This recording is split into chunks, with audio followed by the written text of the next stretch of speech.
అన్ని నియోజకవర్గ కేంద్రాల్లో స్టేడియం నిర్మించాలని చెప్పేసి ఈ సభ ద్వారా కోరుతా ఉన్నాం. అదేవిధంగా రాష్ట్రంలోని అన్ని గురుకులాలు మోడల్ స్కూల్స్లలో అదనపు గదులను నిర్మాణం చేసి విద్యార్థుల సంఖ్య పెంచి ఆ యొక్క విద్యార్థులను ఆదుకోవాలని చెప్పేసి ఈ సందర్భంగా తెలియజేస్తున్నాం. పోడు పట్టాల పంపిణీ చేయాలి. ఈ ప్రభుత్వం కొత్తగా చేసింది ఏం లేదు. అదేవిధంగా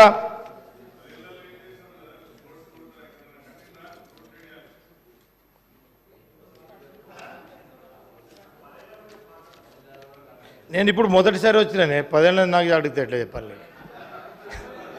కాబట్టి అధ్యక్ష ప్రత్యేక సీతక్క గారు చాలా మంది సభ్యులు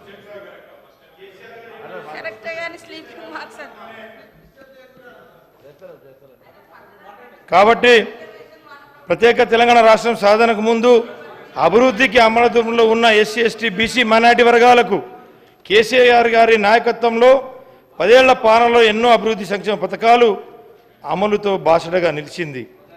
రాష్ట్రంలో 1047 ఎస్సీ ఎస్టీ బీసీ మైనారిటీ గురుకులాలను ఏర్పాటు చేశారు. 6,70,000 ఎకరాల పోడు భూముల పట్టాలు పంపిణీ చేసి వాటితో పాటు బ్యాంకులో రుణాలు పొందే అవకాశాన్ని కల్పించారు. వాటితో పాటు రైతు బంధు పథకాన్ని అమలు చేశారు.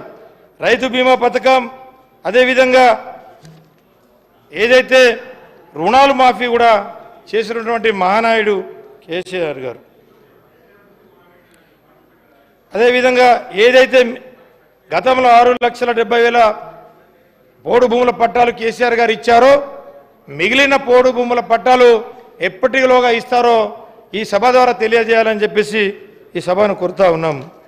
అదేవిధంగా రాష్ట్రంలో దాదాపు 4,380 గిరిజన తాండాలు గూడాలను కొత్త పంచాయతీలకు ఏర్పాటు చేసి పక్కా గ్రామ పంచాయతీ భవనాలను నిర్మించి ఇచ్చినటువంటి మహానాయకుడు కేసీఆర్ గారు.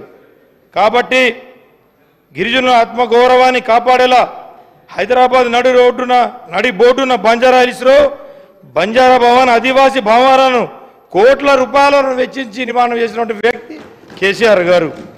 కాబట్టి అదేవిధంగా గిరి వికాస్ పథకం ద్వారా ప్రతి ఒక్క గిరిజన కుటుంబానికి 2 లక్షల రూపాయలు కేటాయించి బోరు బావితో పాటు 3 ఫేజ్ కరెంటు అందించినటువంటి మహానాయకుడు కేసీఆర్ గారు.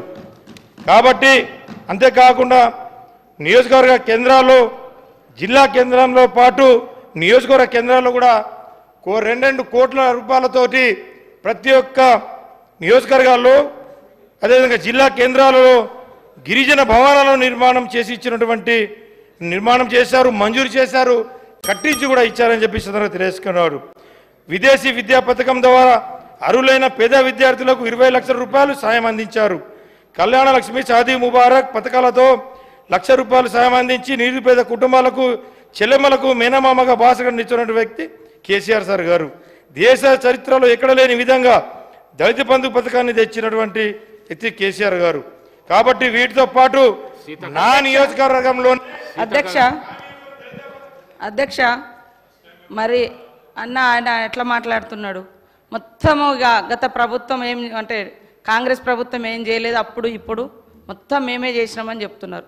ఆ సోదరుడు మొన్ననే టీఆర్ఎస్లో పోయిండు, అప్పటిదాకా కాంగ్రెస్లోనే ఉన్నాడు. అంటే కాంగ్రెస్ ప్రభుత్వం యొక్క కార్యక్రమాలు నచ్చాయి కదా అధ్యక్ష. ఈరోజు ఈ రాజ్యాంగం ద్వారా ఎస్టీ స్టేటస్ ఇచ్చిందే ఎస్సీ ఎస్టీలకు కాంగ్రెస్ ప్రభుత్వం అధ్యక్ష. అదేవిధంగా సోదరుడికి కూడా రిజర్వేషన్ రావడానికి ఆ రోజు 1976లో ఇందిరమ్మ గారు మరి తీసుకొచ్చినటువంటి రిజర్వేషన్ తోటే ఈరోజు సోదరుడు ఈరోజు ఎమ్మెల్యేగా ఇక్కడ రావడం జరిగింది. ఇంకొకటి గత ప్రభుత్వం మరి లోకల్ రిజర్వేషన్ కాంగ్రెస్ ప్రభుత్వం తీసేసిందనే విధంగా మాట్లాడారు.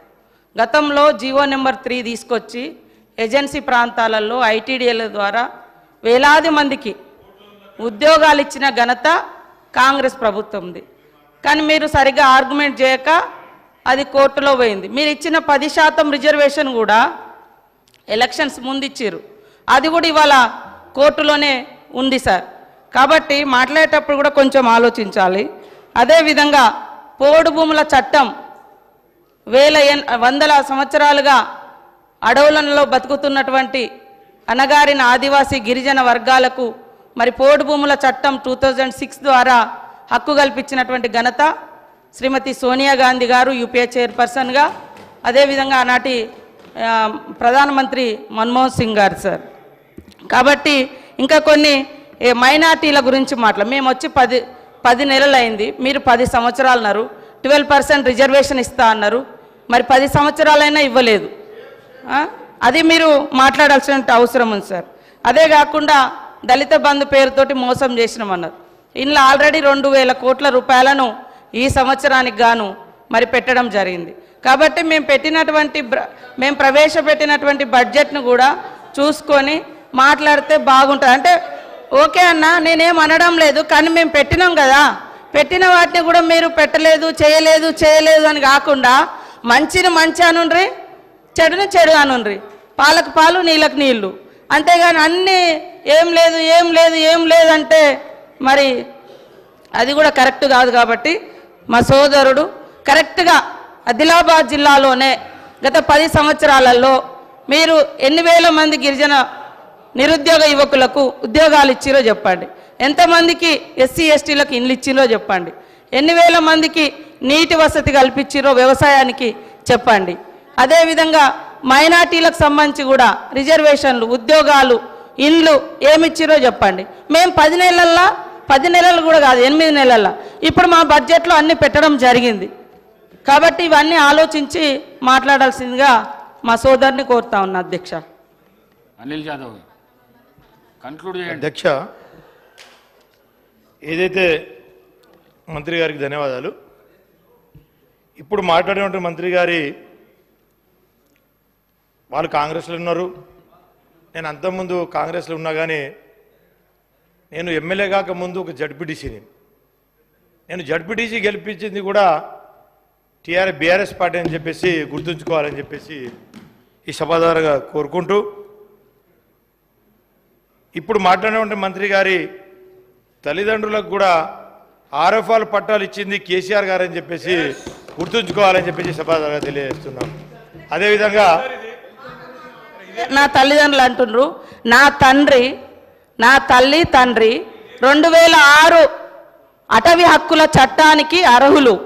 వాళ్ళు ఎక్కడ దానం తీసుకోవాలి. ఒక ఆదివాసీ బిడ్డలుగా పోడు కొట్టుకుంటే 10 ఎకరాల వరకు హక్కు సోనియమ్మ పెట్టినటువంటి చట్టం, దాని ప్రకారంగా వాళ్ళకు వచ్చింది. ఏది దానం రాలే. నా తండ్రి రెక్కలు ముక్కలు చేసుకొని అడవి కొట్టుకొని బతికే తండ్రి.